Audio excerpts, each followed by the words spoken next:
Hello, everyone. Welcome to the broadcast for today. I hope you're doing fantastic. Want to say hello to Rista.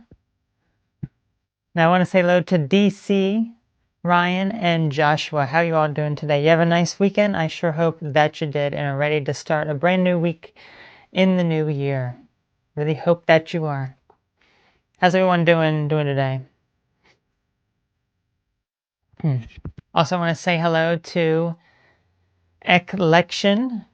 That's an interesting name. Great to have you here. How are you doing? Hopefully you're all doing fantastic. Has everyone's new year been off to a good start? Here we are. Here we are almost halfway through January. Think about that for a moment. Just think about that for a moment. We're almost halfway through January. It is pretty insane, I must say. Pretty insane. Let me tell you this. My hair is like super staticky right now.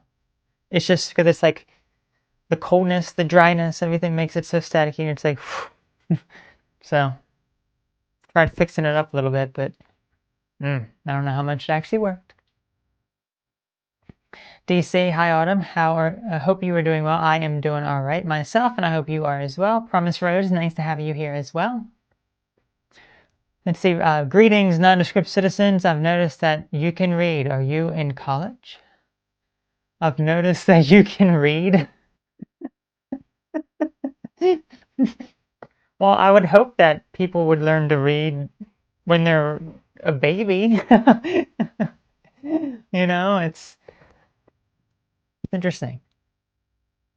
We'll be talking about, I guess, not specifically like reading, but learning new things, learning new skills in the new year. What is an efficient way to learn those skills? So we're gonna touch on that topic in a little bit. And I'm going to share some of my the easiest things for me that make it very easy. Because everyone learns in different ways, so just being able to learn some sort of new skill that you're putting out there. You know, something that you want to accomplish. You got to find the best ways of going about it yourself. How can we see these mice a little better? There we go. There we go. Up, we see the hearts now, and we're going to eat the hearts with our feet. Yes. So spam the hearts, and then they will be absorbed into our feet. Boy, they're not sending any anymore.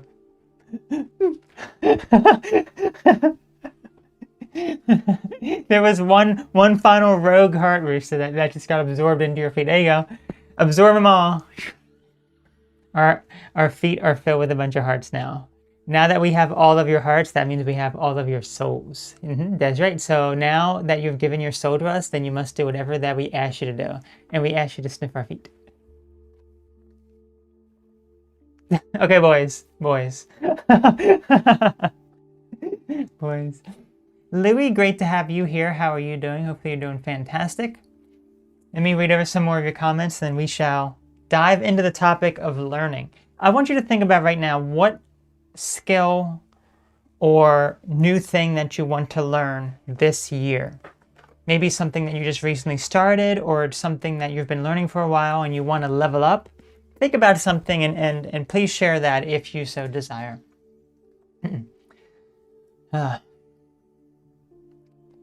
Let's see, Joshua just got done with the pizza party. Well, that is fantastic. Oh, there we go. Look, Joshua's already ahead of everyone else. Joshua already said. 2 skills you want to learn: coding and developing, and guitar and bass guitar. That is awesome to hear, Joshua. Just keep on trying and keep on working on it, and I'm sure you will accomplish it. You know? It takes a lot of time and practice and effort, and we're going to talk about a lot of the efficient ways of going about that, because yeah, there's a lot of skills that are all various ways that can really level up your ability to understand yourself, understand the world, and to embark on a brand new journey for you.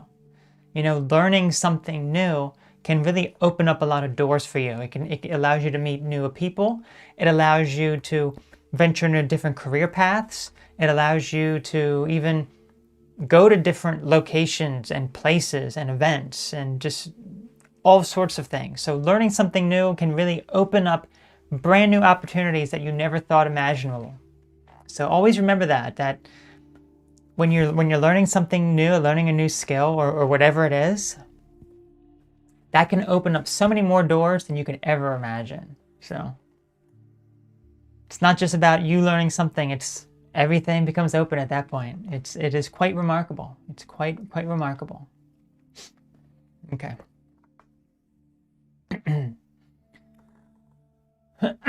Let's say also Joshua wants to learn all languages.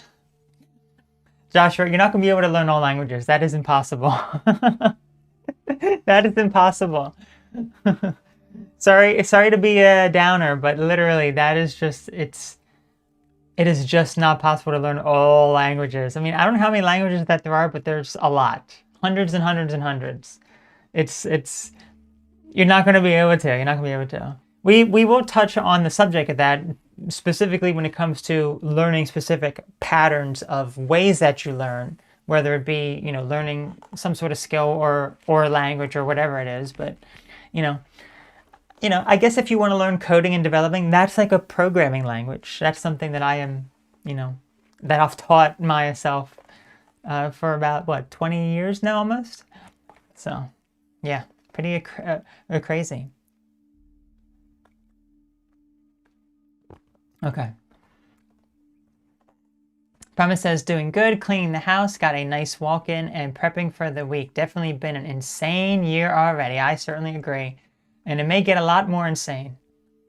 Insane doesn't necessarily have to be bad. It can be something very positive. It can be something that is very, very bad on the surface. It seems like it is, but it could also be a very positive thing as well. Okay, so something major that happens in your life, some sort of major change or something that makes you feel very sad or upset, could actually be a doorway to bringing a lot more positivity into your life. So that's just the way that I end up seeing it, at least, because I've had plenty of experiences like that where something negative happens, but then I'm able to see the reasons why it happened the way that it did, and it opens up different opportunities. So always remember that. My buddies went hiking yesterday. That was fun. Wow. Congratulations, Ryan. I'm glad that the weather is nice enough for that. I wouldn't dare go out in any sort of cold weather, but it's probably not all that cold where you are. I don't know, but I don't know. Yeah. When it's like freezing cold, I don't know. As you can see, I am wearing like a heavy thing here, although I probably shouldn't have, because always talking and all this movement that I do, it heats up my body a lot. So, yeah. Time flies, and get ready for 2026. That's right. Get ready for 2026. We'll be here in soon 2030 and then 40 and then, yep, you're absolutely right. You're absolutely right. Most people would benefit a long, enlightened conversation with the wise cow. Indeed, a lot of people need to converse with the wise cow. What an appropriate topic for me today. I've been thinking about what is something I'd like to learn this year. Yeah, think about something you'd like to learn, something you've always put off. And we're going to drill down into that in just a second here. You see, I was thinking about doing research on a good trade for a woman to learn. Oh, there you go. Awesome. Great to hear.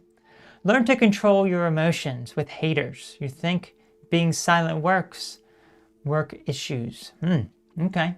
Yeah, if you have a lot of issues with other people and you react, certainly that can be a skill that you would have to learn. To not react the way that they want you to react. And more so react in a very calm manner. Nothing is impossible. Stay positive and you can accomplish anything you put your mind to. Don't do illegal stuff. Let's see, all legal. Yes, exactly. So, I mean, there's some things that, how about this? You're absolutely right. Nothing is impossible. But in the context of learning every single language that there is, the amount of time and effort it would take for that would be so enormous that you could not accomplish it in your lifetime. Unless you could live, several hundred years. Because it's going to take you, let me tell you this, it takes you several years to just learn your own language that you're speaking in. Like all of the English text here. It's like if I say to you, okay, go ahead and learn probably the hardest language for English speakers, which is like Chinese or Arabic. If I said, go ahead and learn that and report back after a year ain't going to cut it. 2 years ain't going to cut it. 3 years ain't going to cut it. You're probably going to be at least 5 years to have a very, a relatively good understanding, I would say. But it also depends on how old you are. If you learn some other language when you're, 5, 6 years old and you're learning that with your other one, it's going to be much easier as opposed to learning it when you're like, way older. Okay, so yeah, we will talk about certain things related to that a little later. But so skills that you want to learn. I'm so glad that a lot of you have shared it. Thank you so very much. Ryan says, I have to learn to pace myself. I'm planning so many books that it's kind of overwhelming.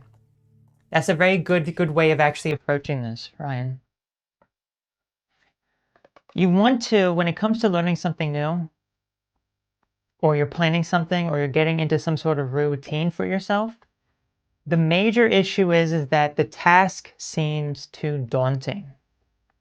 So if you want to learn how to play like a certain instrument, whether it be like, a piano or the guitar, and you have absolutely no experience whatsoever, and you have absolutely no knowledge of any sort of music related stuff at all, then guess what?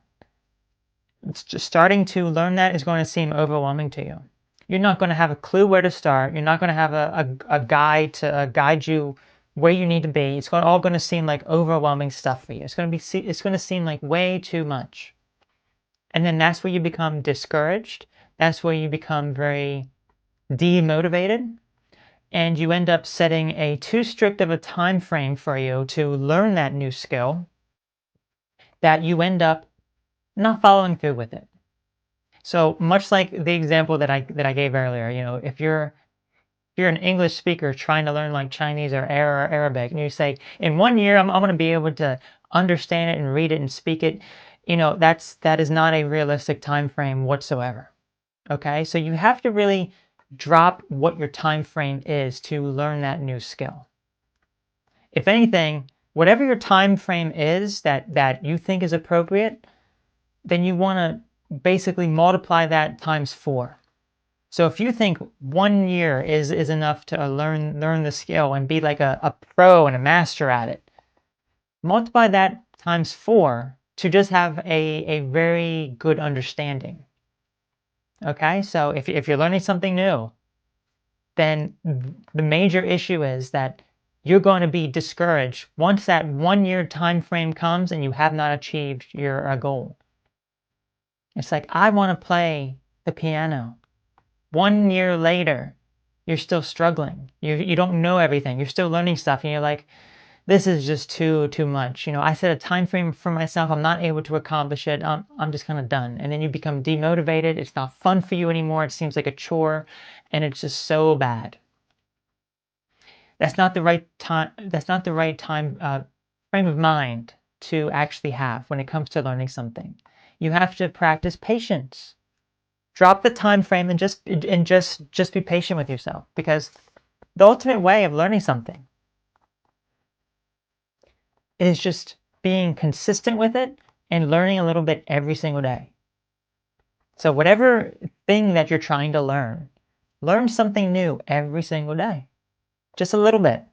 If you're practicing, with I like the examples of playing an instrument or like learning a language, because I feel as though those are like the most easy to understand when it comes to learning a new skill, as opposed to learning like mental skills, such as like learning how to control your emotions.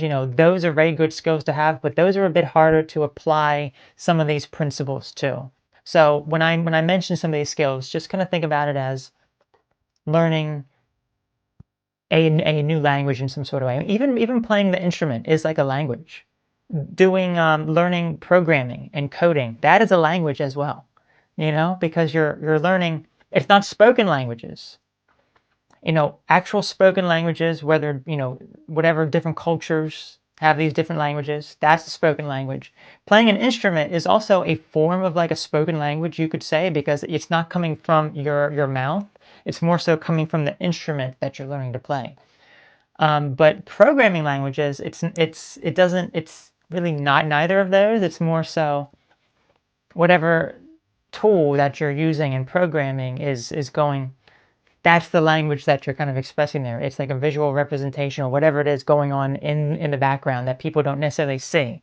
So all those sorts of things are basically very good examples of when you're learning something. So,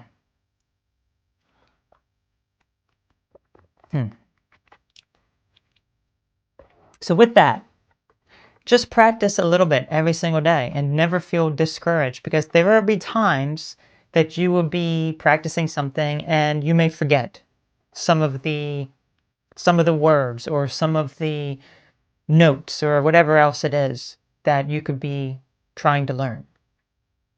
Other times you may be feeling very, very good about it. It's like, oh, look how good I am at this. I'm remembering how to do this. I can play this well. I can speak this well, whatever it is. And it seems very, very good for you. And then you feel as though you are a pro, and then you become a little bit too narcissistic with your beliefs there, that you think that you're a pro like already, and that's not really the case. When you're venturing into something new, it's usually very exciting initially. Learning something new for the first few weeks, maybe like the first month, and then it starts to fizzle out. So you have to be able to keep that momentum. How do you keep that momentum? Well, you practice a little bit each day to the point where you don't get burned out. You don't want to get burned out. So if you're maybe practice in little increments throughout the day. So playing an instrument, you just don't sit down and go, okay, I'm going to tackle this for like one whole hour. I'm going to study this. I'm going to look at the notes. I'm going to write notes or whatever. No, you don't want to sit there and do it for all that one time. Maybe you do 10 minutes here, 10 minutes there, maybe 15 minutes another one. And over the course of the day, maybe you're just practicing it in little intervals, which is very good. Another good tactic is to do this also before you go to bed as well. If you're practicing something right before you go to bed, if you're learning something right before you go to bed and you fall asleep afterwards, a lot of times you may wake up with some brand new ideas or things just that you couldn't quite remember the previous day just stick with you. This has happened to me on various occasions where it's a little bit of a different scenario where I was working very hard on something and I was like staying up extra late just trying to figure out a missing piece. It's like, why isn't this working? I cannot figure this out. And I go to sleep and I wake up in the morning with an idea. It's like, oh wait, now I know what the solution is. And then sure enough, I go ahead and try it and it actually works. So don't ever neglect your own sleep and get too stressed about it, because learning a new skill should be fun. It should be something fun for you. So that is what you have to do. Have it be fun. And you can never lose what that fun is, no matter how challenging it is. Okay? Let's see. Joshua says, I hate the cold too. Too hot. You can't stop me from learning new skills. I want to be around normal people and moderate temperature. Moderate temperatures. Okay. So I can learn forever and ever. There you go. Keep learning forever and ever. I see Ryan says, I'm currently gathering notes on the oral traditions and benefits of the Cherokee people. It is fascinating. There you go. There you go. So even with doing something like that, that can make you feel burnt out if you do it too much and you're trying to cram it all in like a certain time frame.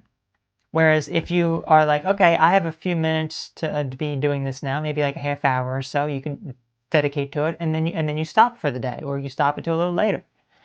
So it's that repeated practice or repeated whatever it is, searching, writing, whatever skill that you're trying to learn, it's that repetition becomes very, very solid.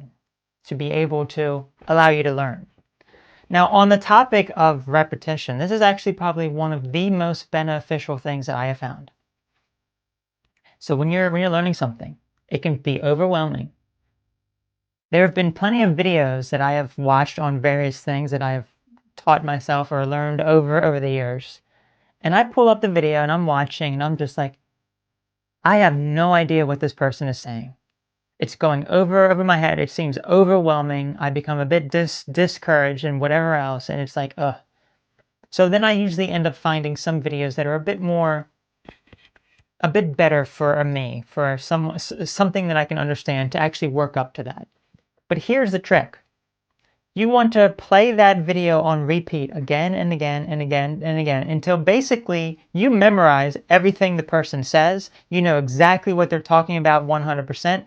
You can repeat everything that they say and understand the lesson that they're teaching you. That is something you have to do on repeat again and again and again, to the point where it's basically playing in your mind in the background.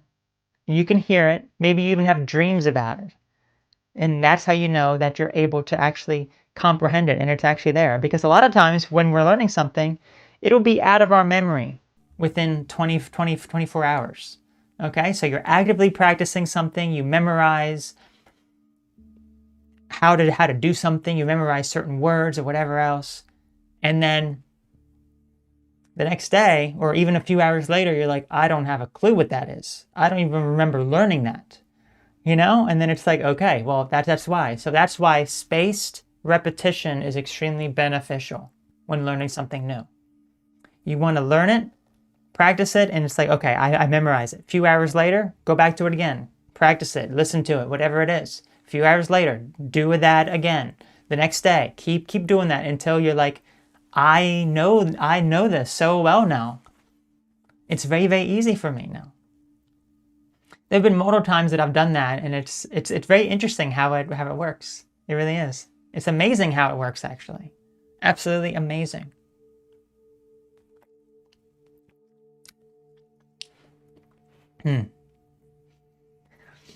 Let's say one day Rooster and the Narc Squad will learn many skills together and defeat the science every day and always let's go.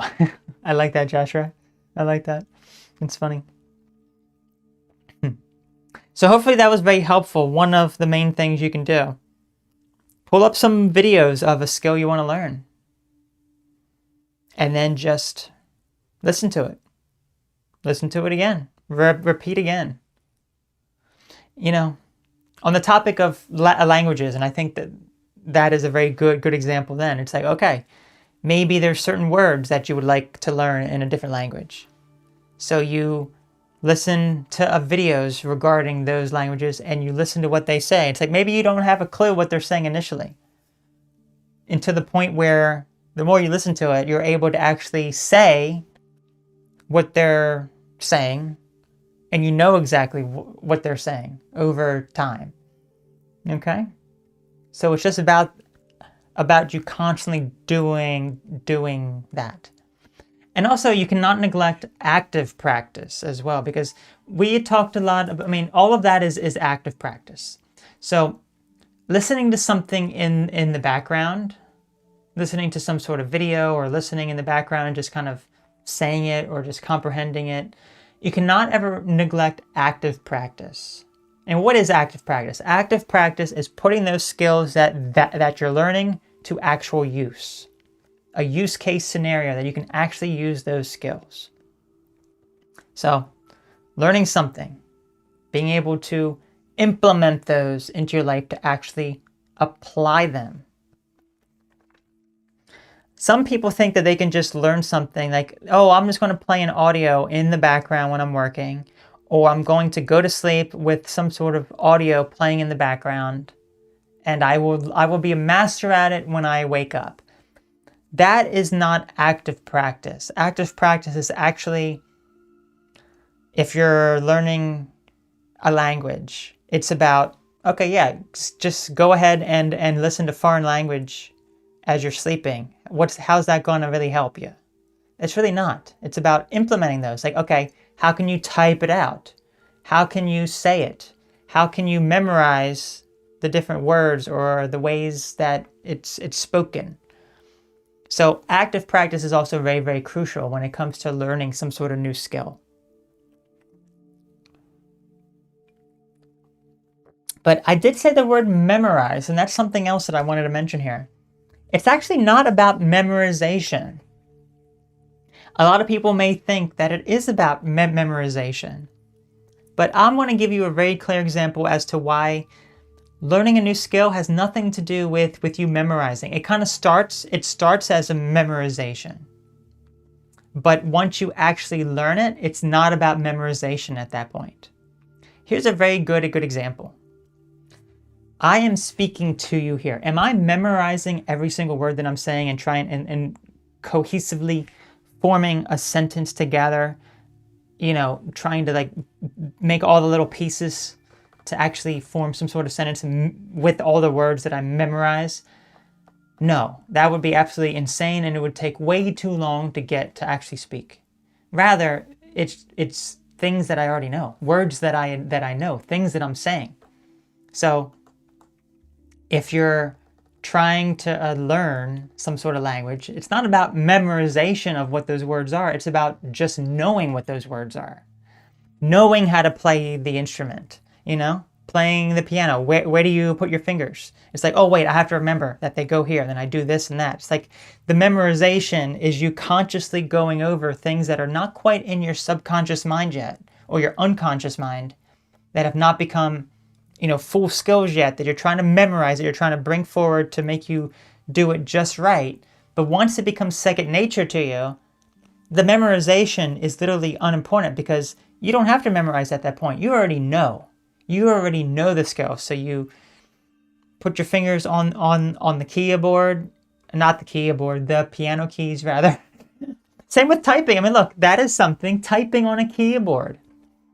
Just think about when you first learned to type on a keyboard. You had to memorize, okay, that button is there, that one is there, and now it's second nature to you, is it not? You just type without even looking. You just know. You just know where the letters are because you just know. And the thing is, if all of your keys got switched, it would take you some time to actually learn it. You have to go, okay, that is where that key is. That's where that one is. Like, okay, I have to remember. And then it becomes second nature, and then you don't have to remember anymore. You just type. So, something very, very interesting to think about. Memorization is only crucial initially.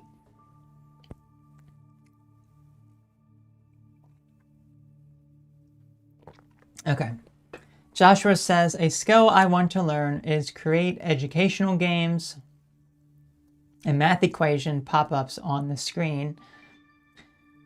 Let's see, when failing an opponent in boss battle like algebra and calculus. Oh, okay, so like some sort of math game, I guess maybe for like kids. I'm sure something like that exists. But yeah, you could make a certain game where you fight algebra equations and that sort of stuff. You know, Joshua, you actually bring up another very, very good point. Learning should be fun. If you feel stressed out and things are just, you feel awful, then it's not fun for you and you're not going to learn. It has to be fun for you. It has to be a fun way of learning the new skill. Let's be real. Playing some educational games are extremely beneficial. Playing like match things, or like, you know, learning to read, or like math, for example, as you mentioned, those are extremely beneficial ways of learning. They are very highly effective because they get you engaged. And the more that you play, the more that you understand, the more fun it is, and then you learn. So, it's very interesting, right? You know, I think video games in general, depending on which ones that you play, they can enhance certain skills within you. Like if you play a lot of puzzle or strategy games, maybe you'll be thinking more critically about the choices that you make in your life and the decisions that you make, as opposed to just what the video game character does, you know, just you being able to do that. So, has anyone implemented or used any of these skills that I have mentioned so far? I'm very curious because these are all skills that I do. I mean, these are all ways of learning, I should say. Has anyone used any of these ways of learning to learn a new skill? Such as not having the time frame, you doing repetition again and again and again and again until you know what the video is saying or whatever else that you're listening to. That you realize it's not about memorization whatsoever, and you want to do a lot of active practice in addition to background practice of just listening. Curious. Because there's one more key thing. There's one more key thing when it comes to learning that we're going to discuss in just a moment. An additional, shall we say, point of learning. I don't, what did I call them? What did I call them? I don't remember.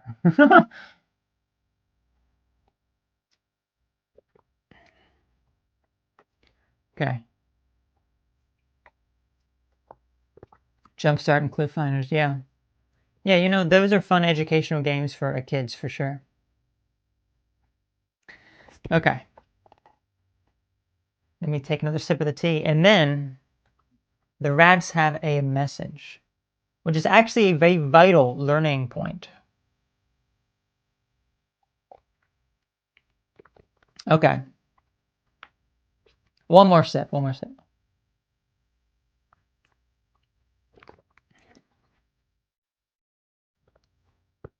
I'm really glad that a lot of these ways of learning are highly beneficial for you. I really am. Hopefully they will be highly beneficial going into this new year to have you learn something. Now, rat skills from Roosta, very beneficial in our lives, indeed. Indeed it is. So, rat skills. Okay. So, here's what I would like you to do. Go ahead and close your eyes for a moment. And I'm going to say a word and just tell me what comes to your mind right away. Rat. When I say that word, you can open your eyes now. What comes to your mind? What comes to your mind? I said one word. You get a visualization. You may be able to spell out the word, and you know, well, first of all, boys and ladies, you should be thinking about me. I should be the visualization. So, if you let me add some text here. How do I add text? Where is the text? There it is. Okay. Here is our text. Rat. Let's just do it lowercase, okay? Lowercase rat. Okay. So I said the word rat, and perhaps you got a visualization in your mind of an actual rat.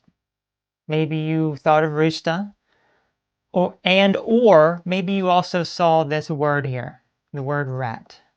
These are all ways that your mind is remembering that word. You associate these three characters of this alphabet with that visualization image of either these rats or some other rat comes to your mind. It could be also, I don't know if the emojis will show. No, the emojis do not show. That kind of sucks. Ah, darn. Well, I would just post the emoji in the chat then. There. That emoji, that rat. Actually, I can take the image of this rat here, and I can make that larger. Actually, can I? How do I make? Okay, hold on. No, it's only going to be a tiny little mouse here. I can bring him in though. There he is. There you go. So you associate. Your mind associates this word, the way that it's said, rat, with this creature right here. Okay? And whatever ways that you interpret that in your mind, okay? Very, very interesting, isn't it? That is what is referred to as mnemonics. We're linking words, objects, and concepts to various images and visualizations. And that is a very basic principle of how we learn certain things. So, for let's say people who do not speak English, who are learning the English language, they want to learn the word rat. They see this word and they got to, and initially they have to remember that word means this thing. That word means that thing. And they have to just keep putting, images and concepts together. Now, maybe they will have a different story when it comes to this. Like maybe they'll say, okay, the way that the R is positioned makes it look like a rat tail or something, like a tail of the rat. Or maybe a T kind of looks like part of a rat in some sort of way. You know what I mean? So it's like looking at those characters, you can visualize something. You can look at it and go, how do you break down those characters to actually form this thing right there? Now, of course, for us people who speak English, it's like, well, we just already know what that is. We can't look at this word and say, okay, we have to analyze the characters and figure out what it is because it's second nature to us. We already know it. But what if it's in a different language? Do we know then? I don't know if, let me see if I can, with this just now. I cannot, I don't think I can type any other language here. I don't think I can type any other language here. So I'll just take a screenshot. Okay. I'll just take a screenshot. How about that? Okay. So let me bring up another image here of a different language. So if I bring up this character here, this is Chinese for mouse, not rat, but just mouse. We don't know how to pronounce that unless you speak Chinese. We don't know how to say that, but maybe you can look at it and start to form a picture within your mind as to what that looks like. Maybe to you that little like curly thing at the end maybe kind of looks like a tail and like little feet or something. So you can over time form an image in your mind as to what is this? What is this character? How do you say this character?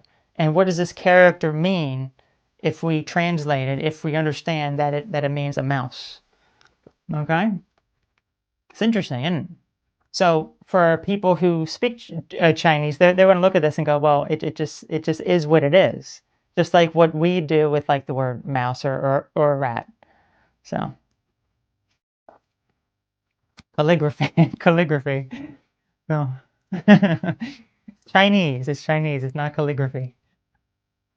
So yeah, we can look at that.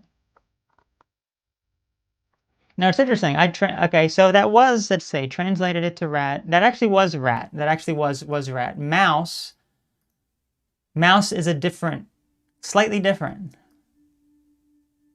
So again, let's just use this as an example of how our brains can process something.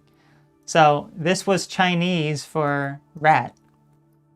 And this is Chinese for mouse. So maybe if we're learning this language, we can say, okay, the second character is the same for both, but the first character, the rat, doesn't have this first character. So that is something vital when it comes to learning something. If you're learning something, you have to put pictures to this. Your mind has to create a visualization. That's basically what this major skill is of mnemonics. You being able to figure out what this is. Now, I could try to pronounce this. The first one here, rat, it says shu. I do not know Chinese, and you have to speak it in a very specific way. Whereas this one, for mouse, it is la shu. So maybe that is correct, or maybe I just called someone's mother like obese or something. Who knows? It's like you have to pronounce specifically with like Chinese, very specific. So it's like I could be very, very bad. So there you go.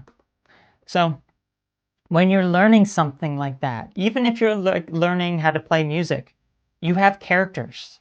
You have characters in the music that are going to be different, that you have to learn how to read music, how to play music. Okay? So yeah. Feet skills too, Rooster. Love when you do the feet skills, indeed. So that was Rooster's feet skill.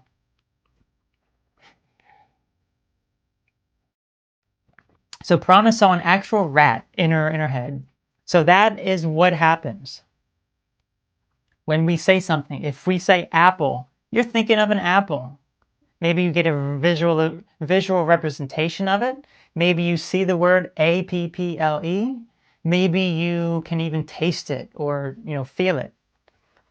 But if you're learning like a different language, you're not going to know what that is in a different language.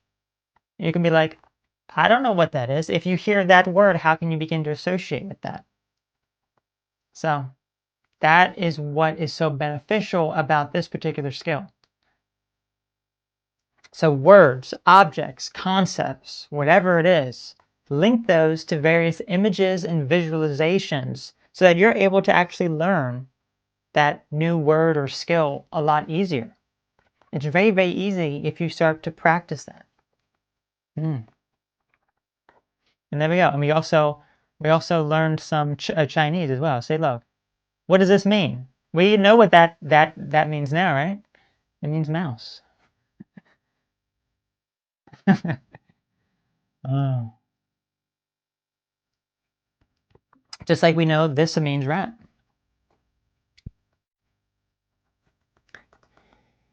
So I guess also, if we are on the topic of that, you writing it out is also beneficial. Writing out the character. So if you were to write this out, it would be a lot easier for you to remember the more that you write it out. Would it not? You'd be able to memorize exactly how to write it and know exactly what it means and how to say it the more that you do it. Whereas if you don't, oh no, what is that? We don't know what it is. It's out of our memory. It's not in our memory anymore. We don't have a clue. We don't have a clue. But we think of rat and we think of that. How can we then associate that with, if we're learning Chinese, with that and that? The brain can use images and patterns to form something together where it becomes second nature to you, where you will look at this or this and just instantly think this without having to think about it, without having to memorize it. So that is the basic principle of learning the new skills. Hopefully that was beneficial for you in some sort of way. I really hope that it was. Start to apply that with your own lessons that you're learning. Okay? Start to apply that in any sort of skills that you're trying to implement. I did use playing instruments and learning languages as an example because I feel as though those are the best examples, because as we talked about, if we're learning how to manage our emotions better, that sort of skill, that's a little different of how we approach some of those things. I mean, we can still use some of the same techniques with repetition, learning repetition, and active practice of those skills, but something is going to be a little different when it comes to learning mnemonics. So for example, here's a very good example. Maybe, let me find a nice little image of this.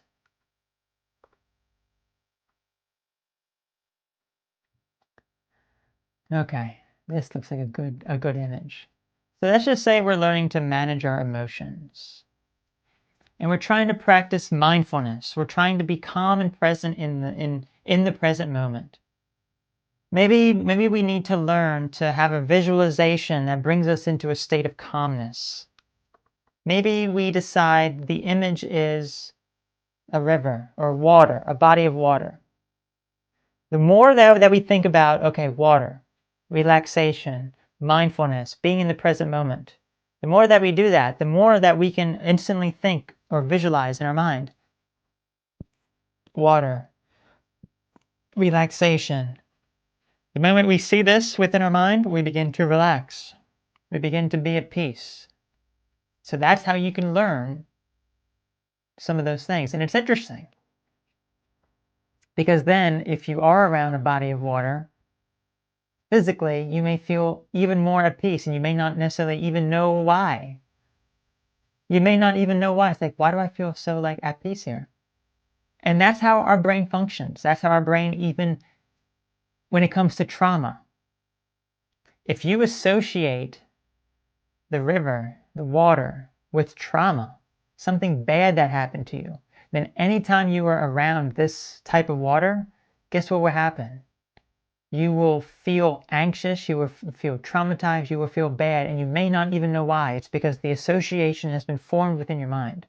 So much like how it can be formed in negative ways such as that, you can use it for positive things. That's what it's all about. That's why it's so hard if you do have any sort of trauma, traumatic memories coming back. Removing that association can be quite challenging, especially if it's been there for many years. You have to deprogram. Let's just say, for example, here's another example. If you learned a new word and you learned that it was spelled a certain way and that it means a certain thing, but it turned out that that meaning was actually wrong, and it's not spelled the way that you think that it is. If you've been using that your whole life, you're going to have to retrain your mind. It's not spelled like that. It's spelled like this. It doesn't mean that. It means this. And it takes your mind some time to get adjusted to it, to the point where you finally memorize it and it's been replaced with something that is accurate. So hopefully that was helpful to you in some sort of way. Goose Milk, great to have you here. Learning how to play Go has finally opened my mind up to many ways of learning and being mindful. My meditation has improved greatly from Go. I use emotional deprogramming to overcome anxiety while driving. That is fantastic. However, what is Go exactly? I've never heard of that. What, play Go? Play Go. I don't know what that is. I looked it up. Go, all I see is like Go play. I get this some sort of game or something? I don't know.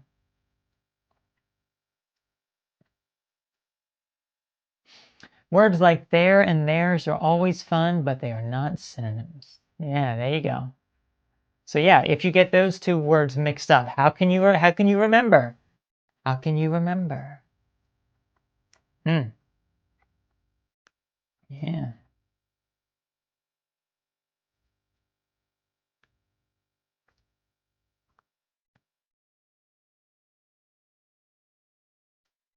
Hmm. Go is an old Asian strategy game, also called Waigi, Baduk, Ego. Interesting. Okay. Let me look it up. I've never heard of it. I'm not familiar with it.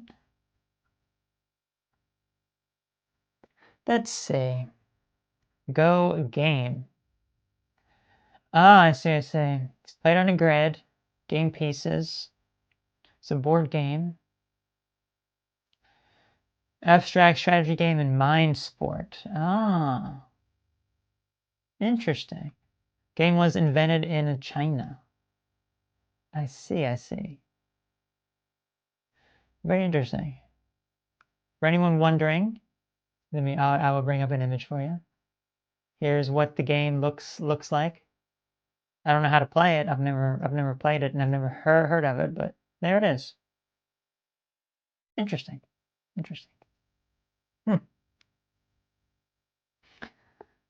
There goes Rooster's foot spray off the bed, and there's Rooster's in the bed hiding.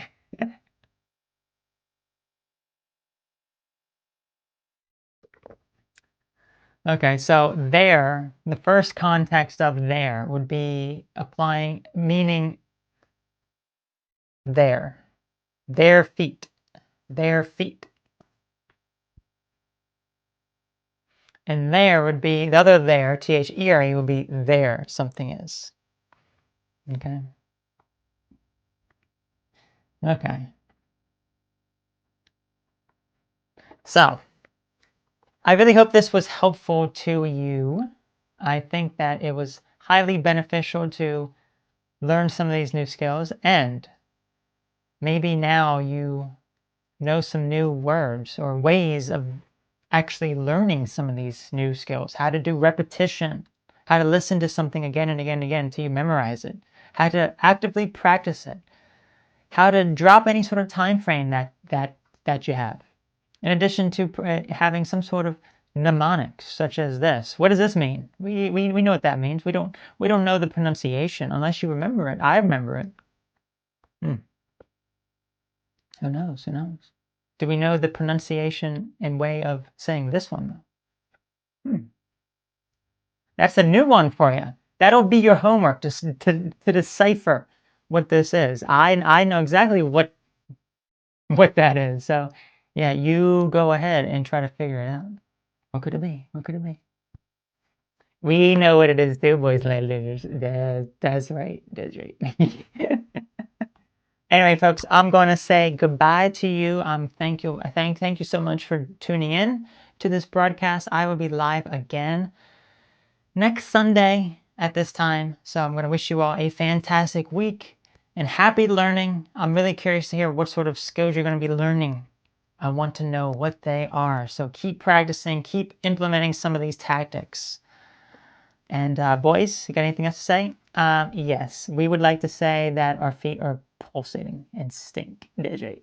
Boys, I don't think that's really helpful to the people, but the more that they say it, the more that you know that you have confirmation that their feet are stinky and pulsating. Okay, so take care, and I shall see you later. Bye bye.